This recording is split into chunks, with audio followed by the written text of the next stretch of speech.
You ever notice? Right when things are finally going right, you somehow mess it all up?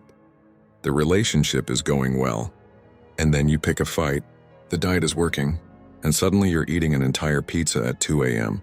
The job interview goes perfectly, and you accidentally miss the follow-up email. Sounds familiar? That's not bad luck. That's not the universe hating you. That is your brain, and it's about to blow your cover. Because today, you're going to learn the strange psychological reason we destroy our own progress, often without realizing it, and the one shift that can break the cycle for good. By the end of this video, you'll have a simple, science-backed mental trick that can stop self-sabotage in its tracks. Before you send that regrettable text, skip that workout, or accidentally tank your big opportunity. And when you understand this, you'll start spotting the sabotage before it happens. In your career, your health, your relationships, everywhere. A few years ago, I had a friend, let's call him Jake. Jake was smart, talented, he finally landed his dream job after months of rejection. His boss loved him. Then, week 3, Jake forgot to set his alarm. Showed up late, twice, then he missed a deadline.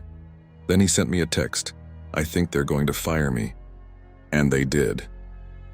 At first I thought, wow, what bad luck. But then I noticed something. Jake had done the exact same thing in his last 2 jobs, and the same thing in his last 2 relationships. Here's the weird part. Jake wasn't lazy. He wasn't reckless. He was scared. Not of failing, but of succeeding. See, self-sabotage doesn't look like one dramatic act of destruction.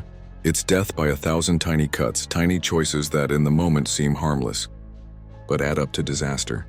And if we're honest, we've all done it. We ghost someone we really like. We procrastinate right before a big presentation. We binge on Netflix instead of sending that important application. And afterward we say, I don't know why I did that. But psychology knows exactly why. It's called self-handicapping. In plain English, we create obstacles for ourselves so we have an excuse if we fail. It's like your brain saying, if I blow it, I can blame the obstacle instead of myself. Why? Because deep down success feels dangerous. Think about it, success raises the stakes. You get the promotion. Now people expect more from you. You start a healthy streak. Now you can't break it without feeling like a failure. You find a great partner. Now there's a risk of heartbreak. So your brain, trying to protect you, throws a wrench in the gears, not consciously but automatically. It's like a thermostat in your house. You set it to 70 degrees. If it gets too hot, success, you open a window to cool it down. Too cold, failure, you turn the heat on. Your subconscious has a comfort zone thermostat for your life. Too much good? Your brain cools it down with sabotage.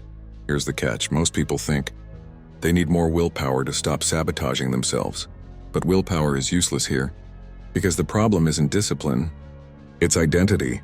See, your brain is obsessed with proving itself right about who you are.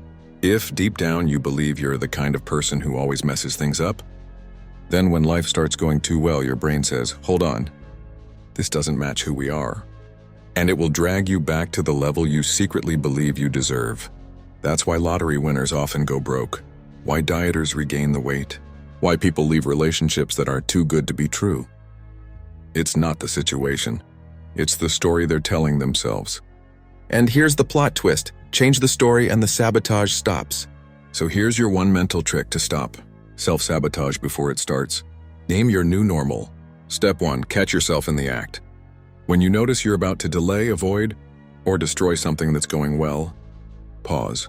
Literally say out loud, this is me hitting my upper limit. Step 2, replace the identity. Finish the sentence, I'm the kind of person who, and fill it in with the version of you that matches the life you want. Example, I'm the kind of person who follows through. Or, I'm the kind of person who can handle success. Sounds cheesy, maybe. But neuroscience shows your brain takes verbal cues seriously. Repeat a story enough times and your subconscious adjusts the thermostat. Do that consistently and sabotage loses its grip. Look, your brain's not your enemy. It's just trying to protect you with outdated programming. But you're not the same person you were 5 years ago, or even 5 months ago. The fact that you've watched this far means you're ready to raise your thermostat. So here's my challenge for the next 24 hours. Every time you catch yourself about to self-sabotage, use the 2-minute reframe out loud. Yes, even if it feels weird. Then come back here and comment what happened. I want to hear your wins. And if this video opened your eyes, hit that like button. It tells YouTube to show it to more people who need to hear this. Subscribe if you want more psychology and mind hacks like this every week, because the moment you stop fighting yourself, you become unstoppable.